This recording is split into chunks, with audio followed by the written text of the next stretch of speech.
5-6 छोटे छोटे सवाल पूछूंगा और ईमानदारी से जवाब चाहूंगा। जो रिजल्ट आए हैं उसके बाद मोदी जी की जो पर्सनालिटी टीवी चेहरे पे दिखाई देती है वो अच्छी हुई है, थोड़ी गड़बड़ा गई है। केशव मौर्य में तो कुछ तो अच्छा होगा। अच्छा, राहुल गांधी और प्रियंका गांधी में ज्यादा अच्छा कौन है?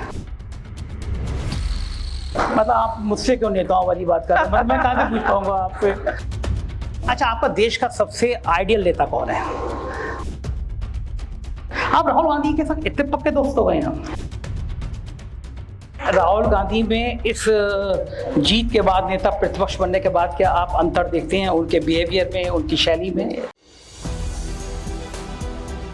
करना चाहूंगा कि उन लोकसभा चुनाव से ये तो आप मानेंगे कि आपको भी यकीन नहीं था कि आपकी इतनी लोकसभा सीटें आ जाएंगी, क्योंकि मैं समाजवादी पार्टी के तमाम नेताओं से बात करता था, वो 20 तक की बात करते थे। मुझे कोई नेता नहीं मिला। व्यक्तिगत बातचीत में भले आप लोग कहते हो 70 आ जाएंगी, लेकिन आपकी पार्टी के नेता बड़े कॉन्फिडेंट थे कि अगर 20 आ गई तो मजा आ जाएगा। लेकिन आप दुगने तक पहुंचेंगे, ईमानदारी से बताइए, आपने सोचा था? जो इलेक्शन से पहले मैंने अपने तमाम जो हमारे साथ काम कर रहे थे साथी, मैंने उनसे जानकारी ली थी और पूरे के पूरे लोकसभा में जो सीटें हैं मैंने उनको पेपर दिया था। मैंने कहा अनुमान लगा करके बताइए कितनी सीटें हम लोग जीतने जा रहे हैं। मेरे साथ जो लोग थे उनसे मैंने कह दिया था कि इस बार भारतीय जनता पार्टी हारने जा रही है, और अगर आपको इंटरव्यू देखना हो तो एक बहुत बड़े देश का बहुत बड़ा पेपर, टीवी, मीडिया और जर्नलिस्ट हमसे चुनाव के दौरान बातचीत कर रहे थे। उस समय मैंने उनसे कहा कि बीजेपी इस समय हारने जा रही है, और पूरे चुनाव कैंपेन में अगर आप देखेंगे तो मैं ये कहता था कि 79 सीटें बीजेपी हार रही है और केवल 1 जीत रही है। और जब मैं 5th फेज के बाद चुनाव में पहुंचा तो मैं ये कह रहा था कि जो 1 सीट है क्यूटो, वो भी सीट फंस गई है। और देखिए जब रिजल्ट आया वो आपको दिखाई दे रहा है, वो रिजल्ट वैसा ही था। मुझे पूरा यकीन था कि हम लोग 40 से ऊपर चले जाएंगे। उत्तर प्रदेश के अधिकारियों ने अगर बेईमानी न की होती, मुख्यमंत्री जी के इशारे पर बेईमानी न हुई होती, तो आज इंडिया गठबंधन और समाजवादी पार्टी की 50 सीटें उत्तर प्रदेश में होती और दिल्ली में सरकार बीजेपी की कभी नहीं बन सकती। अखिलेश जी, मुझसे तमाम आपके साथी जब व्यक्तिगत बातचीत करते थे बहुत डिप्रेशन में थे। आपकी पार्टी के नेता परेशान थे कि एक के बाद एक काफ़ी चुनाव आप हार गए थे, पार्टी बहुत कमज़ोर स्थिति में दिखाई दे रही थी। लोग आपके नेतृत्व पे सवाल कर रहे थे कि अखिलेश जी अपने पिता जैसे नहीं हो पाए, एक के बाद एक पार्टी की इतनी खराब स्थिति हुई। मैं ईमानदारी से बताइए कि उस समय आपकी मन स्थिति क्या थी? क्योंकि लगातार कई चुनाव हारने के बाद आदमी एक निराशा वाले माहौल में चला जाता है। लेकिन क्या आपने कभी मन में डिप्रेशन आया? आपको लगा कि अब पार्टी को उभारना बहुत मुश्किल है, अब पार्टी को वहां तक लाना बहुत मुश्किल है?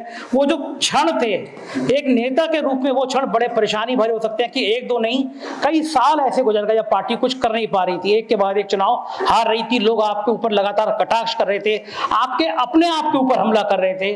आपको उस दौर में बीती की पार्टी यहाँ पे खड़ी हो जाएगी? हालांकि एक बात मैं कहूँ आपसे, जिन नेताओं से आप मिलते रहे उन नेताओं से मिलना छोड़ दो। और क्योंकि हमारे आपके संबंध बहुत अच्छे हैं, उन नेताओं की सूची मुझे दे दो। आपने तापमान बढ़ा दिया होगा आज कई अपने ही लोगों का। दूसरी देखिए, समाजवादी पार्टी जिस दिन से मैं इलेक्शन लड़ रहा हूं, मुझे याद है मेरा पहला चुनाव बाई इलेक्शन था और मैं बहुत सी राजनीति की जो दाव पेश होते हैं उनको मैं नहीं समझता था। नेताजी ने, आदरणीय जनेश्वर मिश्र जी ने एक दिन मुझसे कहा कि आपको चुनाव लड़ना पड़ेगा। मैंने कहा मैं चुनाव क्या लड़ूंगा, मैं कुछ और तैयारी कर रहा हूँ। खैर मुझे चुनाव लड़ाया गया और वो पहला चुनाव था जिसमें भारतीय जनता पार्टी के लोग बहुजन समाज पार्टी के प्रत्याशी के लिए वोट मांग रहे थे। मैंने कन्नौज की गलियों में देखा था कि पूरे के पूरे भारतीय जनता पार्टी के नेता बहुजन समाज पार्टी के प्रत्याशी के लिए वोट मांग रहे थे, और शायद नेताजी ने इतना बाई इलेक्शन में प्रचार किसी के लिए नहीं किया होगा, और व्यक्तिगत रूप से कभी इतने लोगों से नहीं मिले होंगे जितना वो बाई इलेक्शन में मिले थे। और उसी दौरान एक कोल्ड स्टोर होता था, उसके अंदर मैं क्रिकेट खेलता था। जब अपने कैंपेन से लौट आता था तो बहुत सारे नौजवान साथी आते थे, मैं उनके साथ क्रिकेट खेलता था, क्योंकि मुझे अंदाजा नहीं था कि परिणाम का मतलब क्या होगा। राजनीति में मेरा जैसा व्यक्ति कभी निराश नहीं हो सकता है। ये निराश हम हैं नहीं, हमें उनसे पूछिए जो 10 साल के बाद हारे हो वो कैसी निराशा में जी रहे हैं। और जो हार स्वीकार कर लेता है, जो हार स्वीकार करना जानता है, उसे कोई हार का फर्क नहीं पड़ता। जो पहली बार हारे हैं वो सोचो, उनके चेहरे बता रहे हैं कैसा बुरा हारे हैं वो। आप बार बार कटाक्ष करते हैं, पार्लियामेंट में आप कहते हैं हटा नहीं पा रहे हो। योगी जी से आपकी ऐसी क्या दुश्मनी है, आप योगी जी को हटवाने पर तुल गए हैं? नहीं, मेरी कोई दुश्मनी नहीं, वो काम अच्छा करने लगे। अरे वो काम अच्छा तो करें।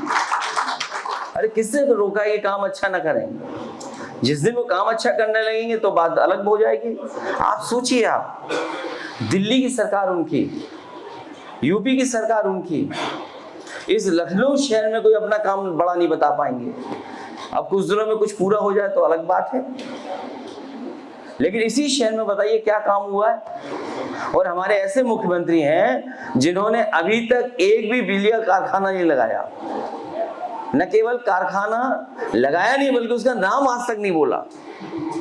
कभी उनके मुंह से सुना 3x660 super critical thermal plant? और कहते हैं हमने एक्सप्रेस वे बनाए हैं। अरे एक्सप्रेस वे कहाँ बनाए आपने? ठीक है, जो बनाए हैं वो बनाने के बाद ही रिपेयर मांग रहा है। सोचिए आप, बनाने के बाद ही रिपेयर मांगने लगा। मैंने सदन में कहा, प्रधानमंत्री जी इसका आप उद्घाटन करके आए, कम से कम रिपेयर का पैसा तो भिजवा दो वहां पर।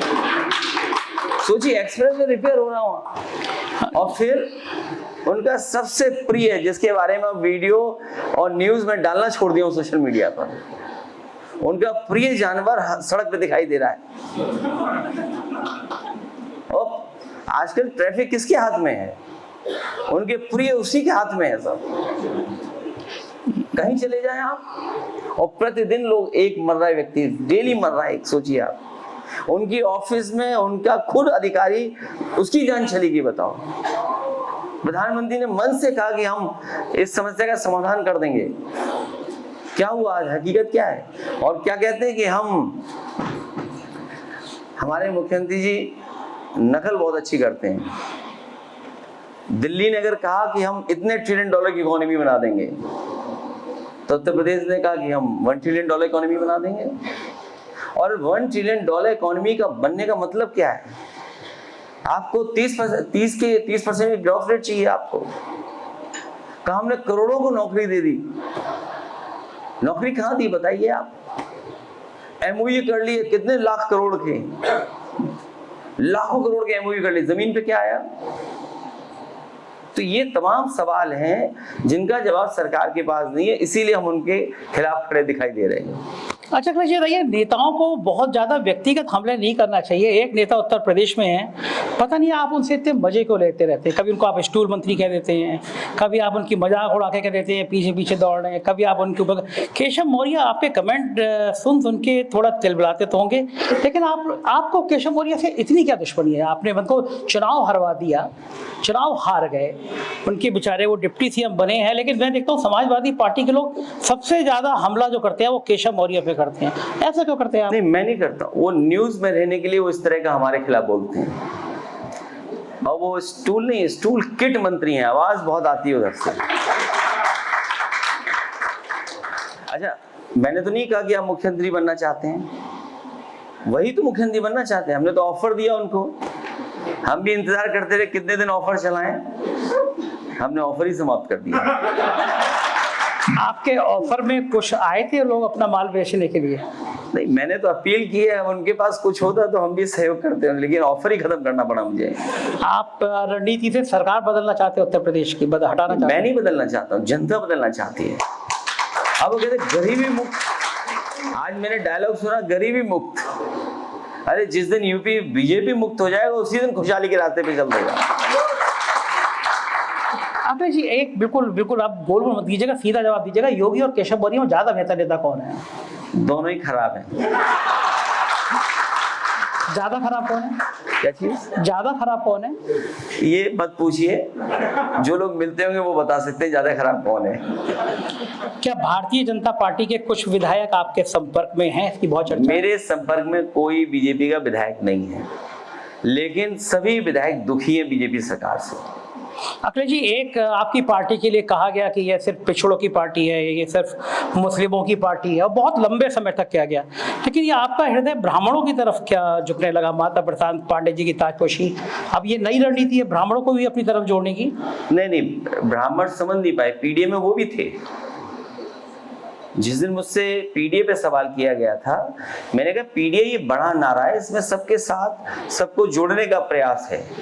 बीजेपी की सबका साथ सबका विकास, सबका साथ में बहुत सारे लोग नहीं उनके साथ, कभी उनका सम्मान नहीं किया उन्होंने। पीडीए मतलब सबको जोड़ने का एक हमारा गठबंधन का नाम था। ए फॉर अगड़ा था, ए फॉर आदि आबादी था, ए फॉर अल्पसंख्यक था, ए फॉर आदिवासी था, सब तो थे इसके अंदर। देखिए बलिया में कौन जीता? सनातन पांडे जी जीते। उसके बगल में कौन जीता? राजीव राय जीते बगल में। तो कौन कहता है हम किसी के खिलाफ थे? प्रधानमंत्री जी की कॉन्स्टिट्यूंसी के बगल में बीरेंद्र सिंह जी जीते। तो पॉलिटिकल एजेंडा, पॉलिटिकल नैरेटिव तो आपको देना पड़ेगा ना जनता को। और फिर अगर आज 69,000 बच्चों के लिए जो फैसला हाई कोर्ट से आया है, उसको जिम्मेदार कौन है? मुख्यमंत्री खुद जिम्मेदार है उसके लिए। इतने साल से उन्हें लड़ना पड़ा, संघर्ष करना पड़ा, और देखिए कैसा झगड़ा लगाया। अगर आप उनको लेते हैं तो किसी की नौकरी जाती है, और जिनकी नौकरी जाएगी वो आपके खिलाफ हो जाएंगे। आप देखिए बीजेपी की रणनीति कितनी अच्छी है कि झगड़ा लगा दो किसी में, बस लोगों को बांट दो। ये उनका रणनीति का हिस्सा था, जिससे उन्होंने पिछड़े और दलितों का आरक्षण छीना। अब लेटरल एंट्री है। क्या है लेटरल एंट्री बताइए आप? पहले तो बीजेपी को ये हिसाब देना चाहिए कि जो लेटरल एंट्री से पहले आए थे लोग, उसमें से नौकरी पा करके और भ्रष्टाचार करके कितने लोग भारत छोड़ करके चले गए। ये किसी के पास हिसाब किताब नहीं है। अगर हिसाब किताब किसी के पास है तो वो बीजेपी की सरकार के पास है कि लेटरल एंट्री से जो लोग नौकरी पाए थे, जिन्होंने पॉलिसीज बनाई जिसके तहत कुछ लोगों को लाभ पहुंचा, और लाभ छोटा मोटा नहीं पहुंचा होगा, बड़े पैमाने पे पहुंचा होगा। जब उनका कार्यकाल खत्म हो गया तो वो भारत छोड़ करके चले गए, जैसे उद्योगपति छोड़ के गए थे। उसका जवाब किसके पास है? लेटरल एंट्री का मतलब है कि आपका आरक्षण खत्म कर देना। आपको ऊपर आरक्षण देंगे नहीं, कुछ नीचे आरक्षण देंगे नहीं, सब आउटसोर्स कर देंगे, तो पिछड़े और दलित जाएं कहां? इसलिए पीडीए परिवार के लोग जाएं कहां पर? ये बड़ा सवाल है जिसका जवाब बीजेपी के पास नहीं है। इसीलिए बीजेपी हारी, इसीलिए एमवाई हारे यहाँ पर उत्तर प्रदेश में। अखिलेश जी आपको लगता है कि उत्तर प्रदेश की सरकार आराम से कार्यकाल पूरा करेगी और मुख्यमंत्री आराम से कार्यकाल पूरा कर पाएंगे? क्योंकि झगड़ा आपने भी लड़ाने की कम कोशिश नहीं करी कि योगी हट रहे हैं, योगी जा रहे हैं, और जिस आपने कहा कि एक गुट विरोध में हो जाएगा, आपने भी सोचा कि अगर योगी आदित्यनाथ हटा दिए जाएंगे तो ठाकुर मतदाता खुद ब खुद आपकी तरफ आ जाएगा, और नहीं हटाए जाएंगे तो ब्राह्मण तो आपकी तरफ रहेगा। लड़ाई राजनीति आपने भी करी, लेकिन आपको क्या लगता है कि योगी आदित्यनाथ को हटाया जाएगा या वो अपना कार्यकाल पूरा कर लेंगे? मैं इस समय उस बारे में बिल्कुल नहीं सोच रहा हूं कि हटाया जाएगा, कि अपने आप चले जाएंगे या कोई रिप्लेस कर देगा। मेरा सीधा सीधा मानना और सोचना यह है कि उत्तर प्रदेश देश का सबसे बड़ा प्रदेश है, ये खुशहाली के रास्ते पर जाए, और उसके लिए हम लोग तैयारी कर रहे हैं। आने वाले समय में उत्तर प्रदेश में समाजवादी सरकार कैसे बने, जो डॉक्टर राम मनोहर लोहिया, नेताजी, बाबा साहब अम्बेडकर जी जो रास्ता दिखा गए, उस रास्ते पे चल करके किस तरीके से सब लोगों के अधिकार दिया जाए, घर परिवार में खुशहाली आए, किसान तरक्की करे, नौजवान के हाथ में नौकरी रोजगार मिले, इस दिशा में हम लोग सोच रहे हैं। और जो काम हम लोगों ने कभी किए थे इस सरकार ने आधे अधूरे छोड़े हुए हैं, उन कामों को कैसा पूरा किया जाए उस दिशा में काम करना चाहते हैं। अखिलेश जी, नेता लोग जो होते हैं बड़ा इमोशनल कार्ड खेलते हैं। आपने भी इमोशनल कार्ड खेला कि योगी जी घर पे गए तो घर गंगा जल से धुलवा दिया गया। आपके इस इमोशनल कार्ड ने बड़ा असर किया। कि ऐसा कैसे करेंगे? आप में ऐसी क्या कमी है जो आप चले गए तो गंगा जल? मैंने तो घर में पूजा होते हुए भी देखी, आपको डिम्पल जी को मैंने बच्चों को नवरात्रि में काम करते हुए देखा। मैंने आपके घर में बहुत सारे, आपने एक बार साधु संतों को पूरे हॉल में बुला के एक आरती कराई थी। तो ऐसा आपने जानबूझ के इमोशनल कार्ड खेला, उसके पीछे शायद हकीकत ना भी रही हो, लेकिन आप में मैसेज देना चाहते थे कि आपके वजह से, इस बात से कुछ बैकवर्ड कम्युनिटी में थोड़ा सा संदेश चला जाएगा। ये उन लोगों को सोचना चाहिए जो हजारों साल की पुरानी समस्या है, समाधान उसको उनको ढूंढना चाहिए। अगर पहले किसी लोगों ने प्रयास किया हो इस चीज के भेदभाव को खत्म करने का, तो इस पीढ़ी में कम से कम जो सत्ता में लोग हैं उनका व्यवहार ऐसा नहीं होना चाहिए था। आप किसी के मुख्यमंत्री आवास में जाने से पहले गंगा जल से धुलवा रहे हैं आप। इन बातों को मैंने नहीं उठाया है, एक आध बार जरूर मैंने कह दिया है, लेकिन भारतीय जनता पार्टी को किसी के साथ भी ऐसा व्यवहार नहीं करना चाहिए। अगर कोई मंदिर जाए और मंदिर को बाद में गंगा जल से धुलवाया जाए, और ये बीजेपी को बताना चाहिए कि गंगा जल से क्यों धुलवाया उन्होंने मंदिर, क्यों धुलवाया मुख्यमंत्री आवास और क्यों धुलवाया प्रतिमा। इसका जवाब मैं नहीं दूंगा, इस देश की जनता जानती है क्यों धुलवाया उन्होंने। अखिलेश जी, एक दर्द है लोगों में कि हर नेता जाति और धर्म के नाम पर बंटवारे की बात करता है। डेवलपमेंट से पहले जाति और धर्म के बंटवारे आ जाते हैं। आपको लगता है, आप पढ़े लिखे नौजवान हैं, इंजीनियर हैं, आपके दूसरे सपने थे और आपको भी राजनीति उसी लाइन में करनी पड़ रही है? ये केवल समाजवादियों पर आरोप लगता आया है, लेकिन सच्चाई ये है कि भारतीय जनता पार्टी से बड़ा जातिवादी पार्टी कोई नहीं है। और यहाँ मैं प्रूव नहीं करना चाहता हूँ। मुझे याद है कि बहुत तरह तरह से आरोप लगे थे, लेकिन आज जितना कुछ आपको विकास दिखाई दे रहा है, मान लीजिए SCL का यहाँ ट्रेनिंग इंस्टीट्यूट बना है। जब शिव नाडा जी मुझसे सबसे पहले मिले थे तो मैंने उनसे यही कहा कि अगर आपने कैंपस बनाया नोएडा में, आप लखनऊ में भी बनाइए। और मुझे वो दिन याद है कि जो जो उन्होंने शर्तें रखी थी उन शर्तों को मैंने पूरा किया, और उसका परिणाम ये हुआ कि CG सिटी में यहाँ पर SCL का एक बहुत बड़ा कैंपस तैयार हो गया, जिसमें 6000 बच्चे जो इंजीनियर्स हैं या जो सॉफ्टवेयर का बड़ा प्रोफेशनल काम करते हैं वो नौकरी पा रहे हैं, वो काम कर रहे हैं।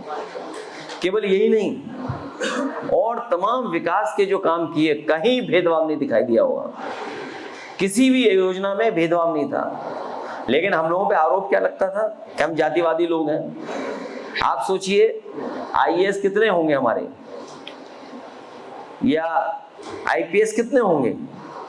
आरोप क्या लगता था? जो लोग आरोप लगाते थे आज बोल नहीं पा रहे हैं।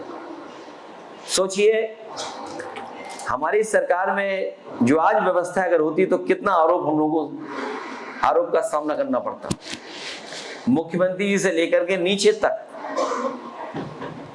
आप पता कर लीजिए कौन बैठा है, कौन अन्याय कर रहा है। और अन्याय तो अब छोटा हो गया है। शायद उत्तर प्रदेश ने इतनी लूट कभी नहीं देखी होगी जो अब देखने को मिल रही है। क्या हम कल्पना कर सकते हैं कि एक इंजीनियर को उसके घर में घुस करके मार दिया हो? सुल्तानपुर कोई दूर जगह नहीं है, यहां से बहुत करीब में है। सोचिए घर में घुस करके उसको मार दिया, मारते मारते इंजीनियर को मार दिया। क्या ये घपला भ्रष्टाचार को नहीं प्रूव करता? इसका जिम्मेदार कौन है? सरकार बोलना भी नहीं चाहती। और दुर्भाग्य के केवल सरकार का नहीं है, बहुत सारे मीडिया हाउसेस हैं। दुर्भाग्य उस बात का भी है कि मीडिया हाउसेस भी उसको न्यूज नहीं बना पा रहे हैं, क्योंकि उन्हें पता है कि अगर न्यूज बनाई, खबर बनाई तो उनका बजट कट जाएगा। इंजीनियर का मर्डर हो जाना, इसी मुख्यमंत्री आवास पर शायद किसी मुख्यमंत्री के यहाँ इतने बेटियां, किसान आत्मदाह करने नहीं आए होंगे। ये बात मैं रिकॉर्ड पे कहता हूँ। सबसे ज्यादा बेटियां अगर महिलाएं आई हैं न्याय मांगने के लिए और मुख्यमंत्री आवास पर आत्मदाह कर किसी ने किया होगा तो यही बीजेपी की सरकार ने किया है। इसका जवाब अगर उनके पास हो तो बताएं कुछ। अखिलेश जी, 2 राज्यों में चुनाव होने जा रहे हैं। महाराष्ट्र पता नहीं किस कारण से नहीं उन्होंने घोषणा करी। कांग्रेस के संग आपके सास बहू जैसे रिश्ते रहते हैं। चुनाव सिर पे आ गया था और आपकी कांग्रेस की बात ही नहीं हो पा रही थी। बहुत लेट बातचीत शुरू हुई और मेरा तो मानना है कि अगर आप लोग इतने कॉन्फिडेंट थे कि इतनी सीटें आ जाएंगी, बनारस में भी शायद आप मजबूती से लड़ते तो बनारस का नक्शा भी कुछ और बिगड़ सकता था। मैं ये जानना चाहूंगा कि अब क्या भविष्य कांग्रेस के साथ क्या रहने वाला है? क्या आप हरियाणा में, क्या आप महाराष्ट्र में कुछ सीटें इंडिया गठबंधन के तहत मांगेंगे, आपको मिलेगी? देखिए, ये पहले तो मैं ये बता दूं क्या होता क्या नहीं होता। अब जितनी सीटें जीत गए इतनी ही बहुत हैं, और अगली बार इससे ज्यादा हराएंगे उसका प्रयास हम लोगों को करना पड़ेगा, वो करते रहेंगे। जहां तक और प्रदेशों का चुनाव का सवाल है, गठबंधन का है, ये बातचीत हमारी कांग्रेस से होगी, और हम समाजवादी लोग हैं, कम से कम कांग्रेस के लोग ये जानते हैं हमारा व्यवहार ऐसा नहीं है कि हम किसी बात पे जिद कर दें। और दल जरूर जिद करते हैं, उनकी जिद समाजवादी लोगों ने मानी है, लेकिन हम लोग जिद कम करते हैं। लेकिन ये सपना हर दल का होता है कि वो राष्ट्रीय पार्टी बने।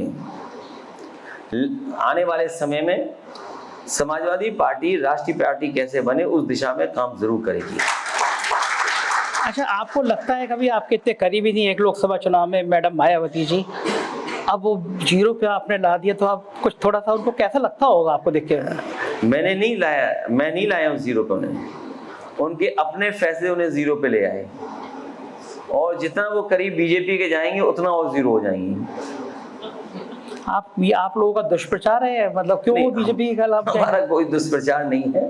उत्तर प्रदेश की जनता ये जानती है, बीजेपी से मिलकर के सरकारें भी बनाई हैं। अभी उनके बारे में इसलिए नहीं कहना ठीक नहीं है क्योंकि अभी वो शून्य पर हैं, प्रयास कर रही हैं आगे बढ़ें। लेकिन जिस सिद्धांत से वो हटी हैं, बहुजन समाज पार्टी, उसी की वजह से उन्हें ये परिणाम देखने को मिल रहा है। 10 विधानसभा सीटों पे उपचुनाव है और लोग मान रहे हैं कि ये नतीजे उत्तर प्रदेश का मुख्यमंत्री तय कर देंगे कि योगी आदित्यनाथ कंटिन्यू करेंगे, हटाए जाएंगे। क्या तैयारी है समाजवादी पार्टी ईमानदारी से 10 में से कितनी सीटें जीत पाएगी? फेयर इलेक्शन हुआ, इलेक्शन कमीशन ने शिकायतों पर सही एक्शन लिया, तो भारतीय जनता पार्टी 0 सीटें जीतेगी। ये 37 सीटें जीतने के बाद आपका कॉन्फिडेंस लेवल कुछ ज्यादा हाई हो गया है? नहीं, कॉन्फिडेंस हाई नहीं हुआ है, और ना हम वो कॉन्फिडेंस में हैं। वहाँ सीटें समाजवादियों की पहले से सीटें हैं। अलीगढ़ इसलिए हारेंगे क्योंकि अलीगढ़ के सांसद के साथ पूरी अलीगढ़ की जनता जानती है कि वो जीते हुए चुनाव थे, उनको जानबूझ करके हरा दिया गया। और बाकी कई सीटें हैं जो समाजवादी पार्टी की सिटिंग रही हैं। समाजवादी पार्टी का बहुत अच्छा संगठन है, समाजवादी पार्टी का वहाँ पर समीकरण बहुत अच्छा है, इसलिए इंडिया गठबंधन बीजेपी को इस बार 0 कर देगा। अखिलेश जी, मुझे एक चीज याद आती है, मेरे मन में आती है, जब भी आपकी सरकार थी, कोई भी घटना होती थी, किसी की हत्या हो जाए, किडनैप हो जाए, खबर के संग आपको फोटो लगता था टीवी चैनलों पे, जैसे वो आप ही ने कर दिया हो। इधर बड़े बड़े घटना हो गई हो, हाथरस में दलित लड़की की मर्डर हो गया, कुछ हो गया हो, कहीं पे मौजूदा सीएम का फोटो नहीं लगता। तो क्या प्यार है मीडिया को? आपको क्या लगता है, इतना दुलार आपसे क्यों फोटो लगता था, अब क्यों नहीं लगता? क्या कारण होगा? ये सब सीखने की बातें हैं, वो हम लोग सीखे नहीं थे, अब सीख गए। कुछ बीजेपी से भी सीखना चाहिए और कुछ बीएसपी से भी सीखना चाहिए, इसलिए सीखते रहना चाहिए। अच्छा, एक बात जो मैंने आपसे आज तक नहीं पूछी, इतनी लंबी बातों में नहीं पूछी, आज मेरा मन कर रहा है पूछने का। आप जब मुख्यमंत्री थे तो जो मैंने अपने भाषण में भी कहा, मैं बहुत आपके खिलाफ लिखता था, गंदा भी, तीखा भी, और बहुत खरा। उस समय आपके मन में क्या था, गुस्सा आता था? देखिए, मैंने आपसे कहा, न केवल आपको बल्कि कई जर्नलिस्ट, हालांकि एक बार मैंने प्रेस कॉन्फ्रेंस में कुछ बात ऐसी कह दी थी, उसको बहुत बुरा लग गया था। बाद में शायद उसके साथ खिलाफ कार्रवाई भी हुई, क्योंकि एक जर्नलिस्ट ने मेरा इंटरव्यू लिया और इंटरव्यू लेकर के पूरा एडिट वगैरह के रिकॉर्ड करके रख लिया। मैंने पूछा कब आएगा, तो उन्होंने कहा कि थर्सडे को इस समय आएगा, और जब थर्सडे का समय देखा वो आया ही नहीं। तो मैंने उससे पूछा कि इंटरव्यू क्यों नहीं आया हमारा? बोला हमारे सेल्स और मार्केटिंग डिपार्टमेंट ने मना कर दिया था, इसलिए नहीं आया। तो मैं बात समझ रहा हूँ उस चीज को। अखिलेश जी, मीडिया का जो स्वरूप है, जो औद्योगिक घराने आते जा रहे हैं और फिर वो बड़े औद्योगिक घराने हिंसा के थंबनेल बना रहे हैं, और मैं मानता हूं कि समाज में जो जहर घुल रहा है उसमें भी मीडिया की बहुत बड़ी भूमिका है। तो जो इंटेलेक्चुअल लीडरशिप है उसको क्या इस दिशा में काम करना चाहिए? कम से कम मीडिया हिंसा का सहारा ना ले, इस बात पे विचार करना चाहिए, काम होना चाहिए। मीडिया की खबर सरकार के लिए सूचना होनी चाहिए और सूचना पे एक्ट करना चाहिए। लेकिन अब जो सरकारें हैं वो खबर को दबाते हैं कि खबर न जाने लोग। किस पे बहस होनी है, व्हाट्सएप पे पता लगता है कि ये व्हाट्सएप आ गया है, ये टॉपिक है, ये ब्रेकिंग न्यूज है, इसी पे आपको बहस करनी है। कहाँ से आता है वो अक्सर वहीं से आता है जहां से फंड आता है, जहां से बजट आता है। अखिलेश जी, एक दौर ऐसा आ गया है कि जब सोशल मीडिया बहुत हावी हो गया है, टीवी चैनलों में अब लोग टीवी चैनल देखना कम कर गए हैं। सवाल ये है कि आप हमेशा जब मिलते हैं, मुस्कुराते हुए लोगों से मिलते हैं, जब आप इंटरव्यू देते हैं टीवी चैनलों पे, तो आप इतने तल्ख कैसे हो जाते हैं? मैंने कई देश के बड़े बड़े चैनलों की एंकरों को, एंकर और एंकरनाओं को, एंकरनियों को, आपने वो इतना तल्ख हो जाते थे, गुस्से में आ जाते हैं। और कई बड़े चैनलों वाले एंकरों को आपने बहुत वो किया है, इतना गुस्सा क्यों आता है इंटरव्यू में आपको? नहीं, इंटरव्यू में एक आध बार गुस्सा आना भी जरूरी है, गुस्सा आना जरूरी है, उससे कुछ रिजल्ट मिलता है। उसके बाद, उस गुस्से के बाद में आपकी खबरें ज्यादा दिखाई गई, ऐसा भी हुआ? भाई कोई नाराज हो जाए, मैं आपसे कहूँ आप ईमानदार पत्रकार हैं, अगर कोई नाराज हो जाए तो मैं क्या कहूँ आपको? बेईमान पत्रकार मैं क्या कहूँ? मान लीजिए, सोचिए आप। अच्छा जी, इस ईमानदार पत्रकारिता ने पूरे चुनाव का सीन बदल दिया। और वो आपको छोड़ो, जितने वो बाकी थे सोशल मीडिया पे, यार तुम तो बड़ा ईमानदार पत्रकार हो, वो पूरी एक लहर चला दिया आपने। नहीं, वो समय होता है, उस समय वो बातें अच्छी लग रही थी, लेकिन अब वो बातें नहीं अच्छी लग रही हैं। लोग अब दूसरे तरीके सच्चाई जानना चाहते हैं। जो सच्चाई दिखाएगा, चाहे यूट्यूब हो, चाहे कोई और प्लेटफॉर्म हो, जनता उसको स्वीकार करेगी। वो समय गया कि आप कुछ भी चला करके कामयाब हो जाओ। आपको सच्चाई के साथ आना पड़ेगा, तब जाकर के आपकी क्रेडिबिलिटी बनेगी। और मुझे लगता है कि बहुत सारे चैनलों में अब सुधार आने लगा है। अच्छा जी, आखिर में मैं 5-6 छोटे सवाल पूछूंगा और ईमानदारी से जवाब चाहूंगा। जो रिजल्ट आए हैं उसके बाद मोदी जी की जो पर्सनालिटी टीवी चेहरे पे दिखाई देती है, वो अच्छी हुई है, थोड़ी गड़बड़ा गई है? नहीं, उस पर मैं कुछ नहीं कहूँगा कि वो प्रधानमंत्री हैं। प्रधानमंत्री तो बनी गए, जब हटेंगे तब आपसे चर्चा करेंगे। योगी जी की कोई एक बात अच्छी लगती है आपको? मुझे कोई बात नहीं अच्छी लगती। केशव मौर्य में तो कुछ ना कुछ तो अच्छा होगा। केशव मौर्य में तो कुछ तो अच्छा होगा। अब योगी जी से पूछूंगा तो बताऊंगा उनमें अच्छा क्या है। अच्छा, राहुल गांधी और प्रियंका गांधी में ज्यादा अच्छा कौन है? दोनों अच्छे हैं। आपकी किससे ज्यादा पटती है? दोनों से। मतलब आप मुझसे क्यों नेताओं वाली बात कर रहे हैं? मैं कहाँ से पूछ पाऊंगा आपसे? इसमें क्या छिपाना? अच्छा, आपका देश का सबसे आइडियल नेता कौन है? अरे आइडियली नेता देखना हो तो मिरर में देखूंगा जाके, मैं क्यों बताऊंगा आपको?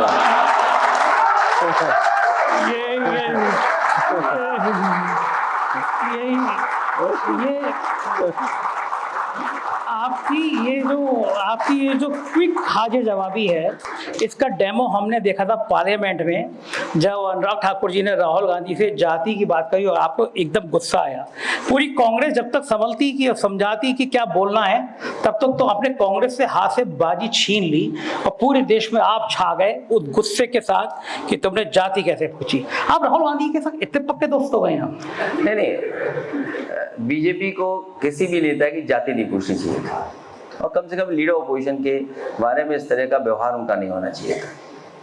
उन्हें मंत्री बनना है तो दूसरा तरीका अपना लो, कोई चमचागिरी का। राहुल गांधी में इस जीत के बाद, नेता प्रतिपक्ष बनने के बाद, क्या आप अंतर देखते हैं उनके बिहेवियर में, उनकी शैली में? स्वाभाविक है, क्योंकि पद पाने के बाद बहुत सी चीजें अपने आप आ जाती हैं, और स्वाभाविक से बहुत सी चीजों को वो डील भी कर रहे हैं और डील करेंगे भी। आखिरी सवाल, इंडिया गठबंधन आने वाले ये जो 2-3-4 राज्य हैं, खासतौर से कश्मीर, क्योंकि कश्मीर के बड़े दुखद हालात हो रहे हैं। पिछले 2-3 महीने में 1.5 दर्जन से ज़्यादा लोगों की मौत हो गई और मैं जानता हूं कि सेना से आपका बहुत लगाव है। मैंने नेताजी के साथ वो दौर देखा है, मैं दिल्ली में उनके संग जब वो रक्षा मंत्री थे तब मैंने देखा, मैंने चाइना के मामले में उनकी बात देखी और किस तरह से डिवोशन था। और आप सैनिक स्कूल से पढ़े हैं। पिछले दिनों आपकी एक तस्वीर वायरल हो रही थी, आपके दोस्त के साथ आप जा रहे थे और आप दोस्त का ब्रीफ केस जो बड़ा वाला उस समय में बॉक्सा चलता है, आप वो उठाए हुए थे और उस दोस्त ने जिक्र करते हुए लिखा कि आपने सैनिक स्कूल में बहुत लंबे समय तक पता नहीं चलने दिया कि आप किसके बेटे हैं, आपके पिता का कद कितना बड़ा है। उस अखिलेश यादव को उस दौर से आज के दौर में जब आप एक देश के बड़े नेताओं में शुमार हो गए, आपकी पार्टी देश की तीसरी सबसे बड़ी पार्टी हो गई है, आपके बच्चे भी बड़े हो गए हैं और मैंने देखा कि एक नेता के रूप में मैं आपकी बहुत तारीफ नहीं कर रहा, लेकिन मैं समाज में अलग अलग जगह रहता हूं तो ये बात मानी जाती है कि आपकी और डिंपल जी की जोड़ी लोगों को बहुत आकर्षित करती है। आप दोनों का व्यवहार बहुत आकर्षित करता है और आपसे ज्यादा सौम्यता डिंपल जी में नजर आती है। ये जो नई पीढ़ी आ रही है जिसको अब धर्म और जाति की बातें की जा रही है, आपको लगता है कि इस नई पीढ़ी का, क्योंकि मैंने अपने बेटे से एक बार पूछा, वो इंजीनियरिंग कर चुका है, मैंने कहा तुम्हारे जितने संगी साथी हैं उनका, हमारे इंजीनियरिंग के बच्चे कहते हैं कि हमें डेवलपमेंट चाहिए, हमें विकास की बातें करनी चाहिए। तो जो लोग धर्म की बातें कर रहे हैं, अगर नौजवान उससे अलग हो जाएगा फिर उनके पास अगला मुद्दा क्या होने वाला है? जो नई पीढ़ी है उसके अपने नए सपने होते हैं, नई पीढ़ी अपने हिसाब से चलती है। अगर हम कुछ सिखाना चाहेंगे तो शायद नहीं सीखेंगे, वो उनके अपने अलग सपने होते हैं। हमारी आपकी जिम्मेदारी यही बनती है, आने वाली पीढ़ी को हम अच्छा कुछ दे करके जाएं, जो कुछ विकास हम लोग कर सकें, नई पीढ़ी को अच्छा रास्ता दिखा के जाएं, यही हम लोगों का सपना होना चाहिए, यही संकल्प होना चाहिए। बहुत बहुत शुक्रिया अखिलेश जी, आज आपने बहुत अच्छी बातें करी और मेरे साथ दिया, बहुत बहुत धन्यवाद, थैंक यू।